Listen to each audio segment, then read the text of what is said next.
मित्रों, भगवान श्री कृष्ण के बाल स्वरूप लड्डू गोपाल के छाती में आपने पैर का निशान देखा होगा। सभी के मन में एक सवाल आता है कि यह पैर का निशान क्या है, इसके पीछे की कथा क्या है। इस एपिसोड में हम उसी कथा के बारे में बात करेंगे, तो वीडियो को लास्ट तक ज़रूर बने रहें। पसंद आए तो लाइक ज़रूर करें, नए हैं तो चैनल को सब्सक्राइब कर लें। एक बार महर्षियों के बीच ब्रह्मा, विष्णु और महेश में श्रेष्ठता को लेकर चर्चा हो रही थी। इसका कोई निष्कर्ष ना निकलता देख ब्रह्मा जी के पुत्र महर्षि भृगु को त्रिदेवों की परीक्षा लेने का कार्य सौंपा गया। महर्षि भृगु सर्वप्रथम ब्रह्मा जी के पास गए। उन्होंने ना तो प्रणाम किया और ना ही उनकी स्तुति की। यह देख ब्रह्मा जी क्रोधित हो गए। क्रोध की अधिकता से उनका मुख लाल हो गया, लेकिन फिर भी यह सोचकर कि ये उनके पुत्र हैं, उन्होंने हृदय में उठे क्रोध के आवेश को विवेक बुद्धि में दबा लिया।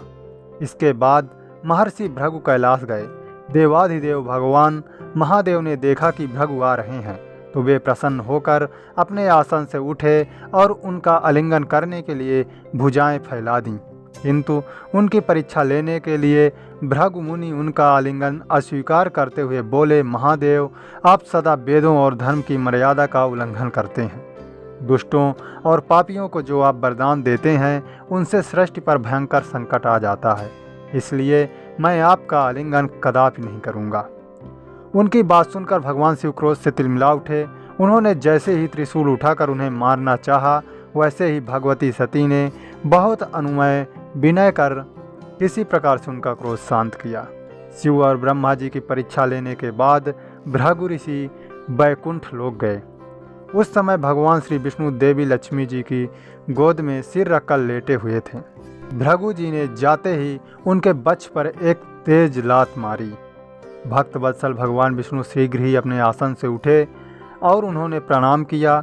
उनके चरणों को सहलाते हुए बोले, भगवान, आपके पैर पर चोट तो नहीं लगी? कृपया इस आसन पर विश्राम कीजिए। भगवान, मुझे आपके शुभ आगमन का ज्ञान नहीं था, इसलिए मैं आपका स्वागत नहीं कर सका। आपके चरणों का स्पर्श तीर्थों को पवित्र करने वाला है। आपके चरणों के स्पर्श से आज मैं धन्य हो गया। भगवान विष्णु का यह प्रेम व्यवहार देख महर्षि भृगु की आंखों से आंसू बहने लगे। उनके बाद वे ऋषि मुनियों के पास लौट आए और ब्रह्मा जी, शिव जी और श्री विष्णु जी के यहाँ सभी अनुभव विस्तार से बताए। उनके अनुभव सुनकर सभी ऋषि मुनि बड़े हैरान हुए और उनके सभी संदेह दूर हो गए। तभी से वे भगवान विष्णु को सर्वश्रेष्ठ मानकर उनकी पूजा अर्चना करने लगे।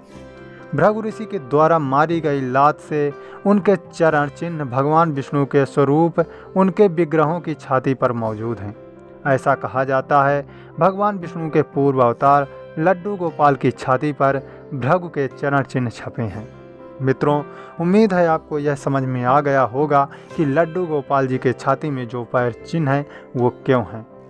कैसी लगी यह वीडियो कमेंट करके ज़रूर बताएं, और नए हैं तो चैनल को सब्सक्राइब जरूर कर लें मित्रों, क्योंकि ऐसी ही रुचिकर जानकारी हम आपको टाइम पे देते रहेंगे। जय श्री कृष्णा।